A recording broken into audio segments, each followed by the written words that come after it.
नमस्कार दोस्तों, स्वागत है आपका हमारे YouTube चैनल जीके ट्रैकर पे। देखिए फ्रेंड्स, आज के इस वीडियो में हम बात करेंगे जो हमारी एक सीरीज़ है Uttarakhand GK MCQs topic wise. हम यहाँ पर पूरे उत्तराखंड जीके को कवर कर रहे थे, वो भी एमसीक्यू के रूप में। ना सिर्फ हम क्वेश्चन आंसर यहाँ पर देखते हैं, बल्कि इनसे रिलेटेड जितने आपके एक्स्ट्रा फैक्ट होते हैं उनको भी हम यहीं पे साथ साथ कवर करते हुए चलते हैं, जिससे आपकी प्रैक्टिस और आपका रिवीजन साथ साथ में होता रहे। ये हमारा इस सीरीज का 15वां वीडियो है। इससे पहले हमने उत्तराखंड की हिस्ट्री से शुरू किया था। उत्तराखंड की हमने हिस्ट्री देखी, प्रशासनिक व्यवस्था देखी, उसके बाद हमने नदी तंत्र, जो झील ताल हैं आपके, वन आंदोलन, वनों से संबंधित प्रश्न, उन सबको हम टॉपिक वाइज कवर कर चुके हैं। अगर आपने इस सीरीज के जो प्रीवियस पार्ट हैं, प्रीवियस टॉपिक्स हैं, उनको नहीं देखा है, आप उनको प्लेलिस्ट में जाके देख सकते हैं। आज हमारा ये इस सीरीज का 15वां वीडियो है और इसमें हम उत्तराखंड के राष्ट्रीय उद्यानों से पूछे जाने वाले एमसीक्यूज को यहाँ पे कवर करेंगे। तो चलिए दोस्तों, वीडियो को शुरू करते हैं। वीडियो के एंड पे अपना स्कोर कमेंट बॉक्स में जरूर बताएं। चलिए, पहला प्रश्न है हमारा, उत्तराखंड में राष्ट्रीय उद्यानों की संख्या कितनी है? तो उत्तराखंड में टोटल नेशनल पार्क कितने हैं? इनकी संख्या है 6। ऑप्शन बी हमारा सही आंसर यहां पर होगा। दूसरा प्रश्न है हमारा, निम्न में से कौन भारत और दक्षिण पूर्व एशिया का पहला राष्ट्रीय उद्यान है? देखिए, आपको इतना सब कुछ याद रखने की जरूरत नहीं है कि भारत का भी पहला और दक्षिण पूर्व एशिया का भी पहला। आपको सिर्फ इतना याद रखना है, एशिया का पहला नेशनल पार्क कौन सा था? वो था हेली नेशनल पार्क। अब वो आपको चाहे कोई भी दे दे, आपको दे दे भारत का पहला कौन है, दक्षिण एशिया का पहला कौन है, उत्तराखंड का पहला कौन है, तो सभी का आंसर एक होगा, क्योंकि पूरे एशिया का पहला नेशनल पार्क था हेली राष्ट्रीय उद्यान। ठीक है, इसकी स्थापना जो होती है ये होती है 1936 में। ठीक है, किस नाम से? हेली नेशनल पार्क के नाम से। जब भारत आज़ाद हुआ तो आज़ादी के बाद इसका नाम हो गया रामगंगा नेशनल पार्क। ठीक है, और 1957 में इसका नाम बदल कर क्या कर दिया गया? इसी हेली राष्ट्रीय उद्यान का नाम बदलकर 1957 में जिम कॉर्बेट नेशनल पार्क कर दिया गया। ठीक है, चलिए, हेली राष्ट्रीय उद्यान की स्थापना किस वर्ष में की गई थी? तो अभी हमने ऊपर देखा, इसकी स्थापना की गई थी वर्ष 1936 में। ठीक है, आपको पूछा जाता है ये जो हेली नेशनल पार्क है या जो जिम कॉर्बेट नेशनल पार्क है, जिसे हम अब वर्तमान में जिम कॉर्बेट नेशनल पार्क के नाम से जानते हैं, इसके ऊपर डाक टिकट कब जारी किया गया था? ठीक है, स्थापना कब हो रही है? 1936। तो बस इसमें 50 जोड़ दीजिए। 50 साल जब इसके पूरे हुए 1986 में, तो इसके ऊपर डाक टिकट जारी किया गया। ठीक है, आपने कमेंट करके बताना है कि जिस व्यक्ति के नाम पर इसका नाम पड़ा है जिम कॉर्बेट के ऊपर डाक टिकट कब जारी किया गया था। ठीक है, जो पार्क है इसके ऊपर तो 86 में हुआ था। नेक्स्ट है हमारा, स्वतंत्रता के बाद हेली राष्ट्रीय उद्यान का नाम क्या रखा गया था? तो ऊपर हमने देखा, आज़ादी के बाद ये जो हेली नेशनल पार्क था इसका नाम रामगंगा नेशनल पार्क कर दिया गया, और इसका नाम जिम कॉर्बेट कब किया? 1957 में। किस वर्ष रामगंगा नेशनल पार्क का नाम बदलकर जिम कॉर्बेट नेशनल पार्क किया गया? 1957 में। भारत का पहला राष्ट्रीय पार्क कौन सा है? देखिए, भारत का भी पहला राष्ट्रीय पार्क है जिम कॉर्बेट नेशनल पार्क, जैसा हमने ऊपर देखा। किस वर्ष जिम कॉर्बेट नेशनल पार्क को प्रोजेक्ट टाइगर के अंतर्गत शामिल किया गया? देखिए, भारत में जब प्रोजेक्ट टाइगर शुरू किया गया तो इसमें शामिल किया जाने वाला पहला टाइगर रिजर्व कौन सा था? Jim Corbett national park. यह क्वेश्चन इस तरीके से भी आपसे पूछा जाता है कि भारत में प्रोजेक्ट टाइगर कहां से शुरू किया गया था? तो इसी पार्क से शुरू किया गया था। कब शुरू किया गया? यह किया गया 1973 से। एग्जैक्ट डेट की बात करें तो 1 नवंबर 1973 से जिम कॉर्बेट नेशनल पार्क में प्रोजेक्ट टाइगर की शुरुआत यहां पर होती है। ठीक है, नेक्स्ट है हमारा, Jim Corbett national park Uttarakhand के किस जनपद समूह में स्थित है? तो इसका फैलाव पूछा जा रहा है कि ये जो जिम कॉर्बेट नेशनल पार्क है ये किन जनपदों में फैला हुआ है। ये जो आपका नेशनल पार्क है ये आपका नैनीताल और पौड़ी, यानी ऑप्शन बी इसका राइट आंसर होगा। जिम कॉर्बेट नेशनल पार्क का अगर हम क्षेत्रफल की बात करें तो लगभग 520 वर्ग किलोमीटर इसका क्षेत्रफल है। ठीक है, इस 520 वर्ग किलोमीटर में से पॉइंट में भी कुछ है लेकिन आप लगभग मान के चलिए में से इस 520 में से 208 वर्ग किलोमीटर नैनीताल में पड़ता है और पौड़ी में पड़ता है 312 वर्ग किलोमीटर। ठीक है, तो ज्यादा क्षेत्रफल पौड़ी में है लेकिन मुख्यालय इसका नैनीताल में है। दोनों आपको याद रखने हैं। जिम कॉर्बेट राष्ट्रीय उद्यान का क्षेत्रफल कितना है? इसका क्षेत्रफल है एग्जैक्ट यहां पर दिया है 520.82 वर्ग किलोमीटर और इसी में से 208 नैनीताल और 312 पौड़ी। निम्न में से किस राष्ट्रीय उद्यान के मध्य में पाटली दून स्थित है? तो पाटली दून ये आपके जिम कॉर्बेट नेशनल पार्क के बीच में ही स्थित है। ऑप्शन ए हमारा सही आंसर यहां पर होगा। नेक्स्ट है, उत्तराखंड में सर्वाधिक पर्यटक किस उद्यान में आते हैं? तो 6 राष्ट्रीय उद्यान हैं और इनमें सबसे ज्यादा जो आते हैं वो जिम कॉर्बेट नेशनल पार्क में ही आते हैं। जिम कॉर्बेट नेशनल पार्क संग्रहालय कहां स्थित है? तो जिम कॉर्बेट नेशनल पार्क का जो ये संग्रहालय है ये आपके कालाडूंगी में स्थित है। ऑप्शन ए हमारा राइट आंसर होगा। और अगर आपसे पूछा जाए कि इस पार्क का प्रवेश द्वार कहां पर है, ठीक है, संग्रहालय तो कालाडूंगी है, प्रवेश द्वार पूछा जाएगा तो वो होगा आपका ढिकाला में। ठीक है, दोनों आपको याद रखने हैं, प्रवेश द्वार भी पूछा जाता है और जो इसका संग्रहालय है ये भी पेपर में पूछा जाता है। नेक्स्ट है हमारा, जिम कॉर्बेट नेशनल पार्क में बाघों की सुरक्षा हेतु स्पेशल टाइगर प्रोटेक्शन फोर्स यानी कि STPF का गठन कब किया गया था? तो STPF का गठन, जो ये स्पेशल टाइगर प्रोटेक्शन फोर्स है, इसका गठन बाघों की सुरक्षा के लिए 2013 में किया गया था। आपको याद रखना है। ठीक है, कब किया गया? 2013। इसी से एक साल पहले चले जाइए, यानी 2012 में भी एक महत्वपूर्ण कार्य यहां पर किया गया। क्या किया गया?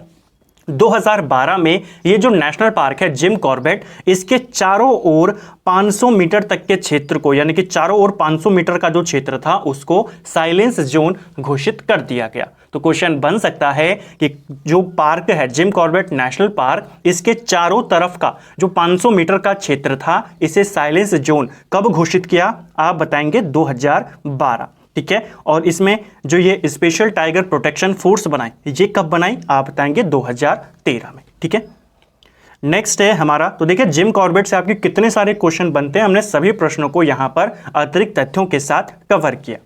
नेक्स्ट है हमारा, राजाजी राष्ट्रीय उद्यान की स्थापना किस वर्ष में की गई थी?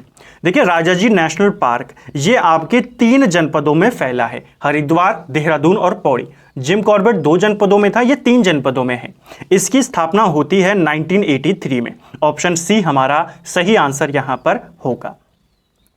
नेक्स्ट है, राजाजी राष्ट्रीय उद्यान उत्तराखंड के किस जनपद में स्थित है? तो ये आपके तीनों जनपदों में फैला है। ऑप्शन डी इसका राइट आंसर हो जाएगा। इसका अगर हम कुल क्षेत्रफल की बात करें तो राजाजी नेशनल पार्क का कुल क्षेत्रफल 820.42 वर्ग किलोमीटर है। ठीक है, फैलाव 3 जनपदों में है, लेकिन अगर आपसे इसका हेडक्वार्टर पूछेगा तो हेडक्वार्टर इसका देहरादून है। राजाजी राष्ट्रीय उद्यान का नाम किस प्रसिद्ध व्यक्ति के नाम पर रखा गया है? राजाजी नेशनल पार्क, इसका नाम जो सी राजगोपालाचारी थे, भारत के पहले भारतीय गवर्नर जनरल, इनके नाम पर रखा गया है। ठीक है, तो राजाजी नेशनल पार्क, ये क्वेश्चन पेपर में पूछा जा चुका है। तो इसका नाम, ये जो नेशनल पार्क है राजाजी, यहां पर जो लिखा है वो किसका है? सी राजगोपालाचारी का। राजाजी राष्ट्रीय उद्यान की स्थापना किन पशु विहारों को मिलाकर की गई थी? देखिए जो राजाजी नेशनल पार्क है ये 3 पशु विहारों को मिलाकर बनाया गया। एक था आपका चीला पशु विहार, मोतीचूर, इसको मोतीचूर करना, ठीक है, और राजाजी पशु विहार। इन तीनों को 1983 में आपस में मिला दिया गया और राजाजी नेशनल पार्क बना दिया गया। ठीक है, इनकी अगर स्थापना की बात करते हैं तो जो चीला पशु विहार था ये आपका 1977 में बना था। ठीक है, मोतीचूर पशु विहार ये आपका 1935 में बना, राजाजी पशु विहार ये 1948 में बना। ठीक है, और 1983 में इन तीनों को मिलाकर नेशनल पार्क बना दिया गया। नेक्स्ट है, राजाजी राष्ट्रीय उद्यान मुख्यतः किस वन्य जीव के लिए प्रसिद्ध है? जो नेशनल पार्क है राजाजी ये आपके मुख्यतः हाथियों के लिए प्रसिद्ध है। ऑप्शन बी इसका सही आंसर होगा। जिम कॉर्बेट और राजाजी राष्ट्रीय उद्यान में वन्य जीवों के प्रबंधन हेतु किस पैमाने पर हवाई छायाचित्र लेना सुलभ है? तो किस पैमाने पर आप हवाई छायाचित्र यहां पर ले सकते हैं? वो है आपका अति दीर्घ पैमाने पर। और ये क्वेश्चन एक प्रीवियस ईयर क्वेश्चन है, एग्जाम में पूछा जा चुका है। नेक्स्ट है हमारा, उत्तराखंड के किस राष्ट्रीय उद्यान को वर्ष 2016 में प्रोजेक्ट टाइगर के अंतर्गत शामिल किया गया? देखिए, उत्तराखंड में 6 नेशनल पार्क हैं, इनमें से टाइगर रिजर्व केवल 2 में है। एक आपका जिम कॉर्बेट है और दूसरा है आपका राजाजी राष्ट्रीय उद्यान। ठीक है, इसको लेकर थोड़ा सा डाउट होता है कि इसे यहां पर शुरू कब किया गया, क्योंकि आपको कहीं पर 2015 देखने को मिलता है, कहीं पर 2016 देखने को मिलता है। जो ज्यादा दिखाई देता है वो 2015 है। ठीक है, कहीं कहीं पर 16 भी है, लेकिन ज्यादा 15 माना जाता है। 15 को पहले रेफरेंस देंगे। नेक्स्ट है हमारा, राजाजी राष्ट्रीय उद्यान का मुख्यालय कहां स्थित है? तो ऊपर हम बात कर चुके हैं, इसका जो फैलाव है 3 जनपदों में है, लेकिन हेडक्वार्टर इसका देहरादून में स्थित है। नेक्स्ट है हमारा, उत्तराखंड का प्रथम वन्यजीव संरक्षण केंद्र मोतीचूर वन्यजीव विहार किस वर्ष राजाजी नेशनल पार्क में समाहित हो गया था? इसकी स्थापना हमने ऊपर देखी कब हुई, 1935, और 1983 में इसे राजाजी नेशनल पार्क में मिला दिया गया था। नेक्स्ट है हमारा, गंगोत्री राष्ट्रीय उद्यान की स्थापना किस वर्ष में हुई थी? देखिए, गंगोत्री नेशनल पार्क ये उत्तराखंड का सबसे बड़ा नेशनल पार्क है। अगर आपसे पूछा जाए सबसे बड़ा कौन है तो वो है गंगोत्री, सबसे छोटा कौन है तो वो है फूलों की घाटी। ठीक है, उसके बारे में भी बात करेंगे। जो गंगोत्री नेशनल पार्क है इसकी स्थापना 1989 में होती है। ऑप्शन बी हमारा राइट आंसर है, और ये कहां पर स्थित है? आपके उत्तरकाशी में स्थित है।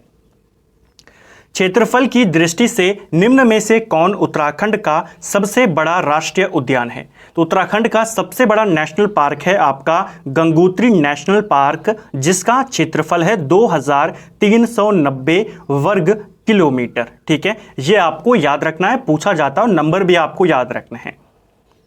गंगोत्री राष्ट्रीय उद्यान कितने वर्ग किलोमीटर क्षेत्र में विस्तृत है? तो यह आपका है ऑप्शन डी, 2390 वर्ग किलोमीटर। राष्ट्रीय अभयारण्य हेतु ऑनलाइन प्रवेश परमिट जारी करने के लिए सिंगल विंडो सिस्टम पथिक किसने शुरू किया था? तो यहां जो सिंगल विंडो सिस्टम शुरू किया गया था पथिक नाम से, इसे किसके द्वारा शुरू किया गया? तो गंगोत्री नेशनल पार्क उत्तरकाशी के द्वारा। हिमालय भालू, कस्तूरी मृग, हिम तेंदुआ, कोकलास, ट्रैगोपान, स्नो कात आदि किस राष्ट्रीय उद्यान के प्रमुख वन्य जीव हैं? खासतौर पर हिम तेंदुए के लिए अगर पूछा जाएगा तो जो उत्तरकाशी वाले हैं, चाहे वो गोविंद नेशनल पार्क हो और चाहे आपका गंगोत्री नेशनल पार्क हो, ये हिम तेंदुए के लिए प्रसिद्ध हैं। ठीक है, ऑप्शन ए इसका सही आंसर होगा। गोविंद राष्ट्रीय उद्यान की स्थापना कब हुई थी? तो देखिए, जो दोनों हैं आपके गंगोत्री और गोविंद, दोनों के दोनों उत्तरकाशी में हैं। गोविंद नेशनल पार्क 1980 में बनाया गया था। इसका क्षेत्रफल कितना है? 472 वर्ग किलोमीटर। गोविंद राष्ट्रीय उद्यान उत्तराखंड के किस जनपद में है? तो यह आपके उत्तरकाशी में स्थित है। ऐसा स्थान जहां जीव जंतुओं तथा पेड़ पौधों को उनके प्राकृतिक आवास क्षेत्र में संरक्षण दिया जाता है, क्या कहलाता है? तो यह क्षेत्र आपका जैव मंडलीय आरक्षित क्षेत्र कहलाता है। ठीक है, ऑप्शन सी इसका राइट आंसर होगा। किस वर्ष यूनेस्को ने जैव मंडल आरक्षित क्षेत्र कार्यक्रम की शुरुआत करी थी?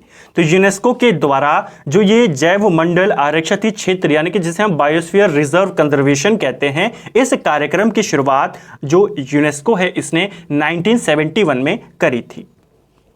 निम्न में से कौन एक जैव आरक्षित क्षेत्र है? तो कौन सा एक जैव आरक्षित यानी बायोस्फीयर रिजर्व है? उत्तराखंड में एक ही बायोस्फीयर रिजर्व है, वो है नंदा देवी बायोस्फीयर रिजर्व। ठीक है, तो उत्तराखंड में एक ही है, नंदा देवी बायोस्फीयर रिजर्व।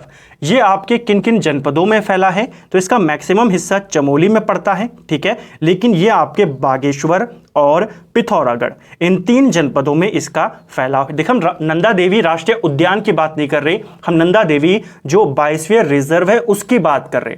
जो आपका नंदा देवी नेशनल पार्क है और फूलों की घाटी नेशनल पार्क है, वो दोनों इसी के अंतर्गत आते हैं। ठीक है, इसका कुल क्षेत्रफल कितना है? नंदा देवी बायोस्फीयर रिजर्व का इसका कुल क्षेत्रफल है 5860 वर्ग किलोमीटर। ठीक है, आपको ध्यान रखना। और इसे कब बनाया गया था? इसे बनाया गया था 1988 में, आपको पूछा जाता है। उत्तराखंड में नंदा देवी जैव मंडल आरक्षित क्षेत्र के अंतर्गत कौन से राष्ट्रीय उद्यान आते हैं? तो इससे अंतर्गत आपके दो राष्ट्रीय उद्यान आते हैं, फूलों की घाटी और नंदा देवी नेशनल पार्क। ठीक है, इन दोनों को इसके अंदर लाया गया था। इन दोनों की स्थापना कब होती है? अगर अलग अलग पूछेगा कि नंदा देवी राष्ट्रीय उद्यान कब बना, फूलों की घाटी राष्ट्रीय उद्यान कब बना, ये दोनों के दोनों 1982 में बनते हैं। ठीक है, और जो नंदा देवी बायोस्फीयर रिजर्व था वो 1988 में बनता है। 1988 में ही ये जो नंदा देवी नेशनल पार्क है इसे यूनेस्को की सूची में शामिल कर दिया जाता है, जबकि फूलों की घाटी नेशनल पार्क को 2005 में यूनेस्को की सूची में शामिल किया जाता है। नेक्स्ट है, नंदा देवी नेशनल पार्क किस वर्ष स्थापित किया गया? तो इसकी स्थापना की गई है 1982 में। नंदा देवी जैव मंडलीय आरक्षित क्षेत्र पूछता तो आप 1988 बताते। नंदा देवी राष्ट्रीय उद्यान उत्तराखंड के किस जनपद में स्थित है? आसान प्रश्न है, ये आपके चमोली जनपद में स्थित है। ऑप्शन ए इसका राइट आंसर होगा। जोशीमठ में इनका हेडक्वार्टर है, ये भी आपको ध्यान रखना है, पूछा जाता है। नेक्स्ट है, नंदा देवी राष्ट्रीय उद्यान को यूनेस्को की सूची में कब शामिल किया गया? जो यूनेस्को की विश्व धरोहर सूची है इसमें कब शामिल किया गया? तो इसे 1988 में शामिल किया गया। जो फूलों की घाटी है उसे 2005 में शामिल किया गया था। नंदा देवी नेशनल पार्क का क्षेत्रफल कितना है? तो नंदा देवी राष्ट्रीय उद्यान का क्षेत्रफल यह है आपका लगभग 624 वर्ग किलोमीटर। ठीक है, जो नंदा देवी बायोस्फीयर रिजर्व है उसका है क्षेत्रफल 5860, इसका कितना है? 624। जो 520 है ये किसका है? ऊपर हमने देखा था ये जिम कॉर्बेट का है। ठीक है, 820 ये किसका है? लगभग ये आपके राजा जी का है। ठीक है, जो राजा जी नेशनल पार्क है इसका है। 472 हमने देखा ये गोविंद नेशनल पार्क का है। तो ये चारों आपको याद रखने हैं, दो ही बचते हैं उनको भी याद कर लेते हैं। एक सबसे बड़ा है, एक सबसे छोटा है। सबसे बड़ा गंगोत्री जिसका है 2390, सबसे छोटा फूलों की घाटी 87.5 वर्ग किलोमीटर। नंदा देवी राष्ट्रीय उद्यान का मुख्यालय कहाँ स्थित है? तो नंदा देवी राष्ट्रीय उद्यान का जो हेडक्वार्टर है ये आपके जोशीमठ में स्थित है। फूलों की घाटी को किस वर्ष राष्ट्रीय उद्यान घोषित किया गया था? देखिए, फूलों की घाटी को 1982 में नेशनल पार्क बनाया गया था। ठीक है, क्षेत्रफल कितना है इसका? तो क्षेत्रफल है 87.5। आपको याद रखना उत्तराखंड का सबसे छोटा नेशनल पार्क है। विश्व प्रसिद्ध फूलों की घाटी उत्तराखंड के किस जनपद में स्थित है? तो फूलों की घाटी जो है आपके चमोली जनपद में स्थित है। महाभारत में वर्णित नंदन कानन को वर्तमान में क्या कहा जाता है? तो देखिए, फूलों की घाटी को महाभारत में नंदन कानन कहा गया है। तो ऑप्शन सी हमारा राइट आंसर यहां पर हो जाएगा। क्वेश्चन बनता है कि एक तो इसी तरीके से बनता है कि महाभारत में जो नंदन कानन कहा गया है उसे वर्तमान में क्या कहते हैं, या फिर फूलों की घाटी को महाभारत में क्या कहा गया है? आप बताएंगे नंदन कानन। जो ये फूलों की घाटी है ये आपके नर और गंधमादन पर्वतों के मध्य में स्थित है। ठीक है, महाभारत में इसे नंदन कानन कहा गया है।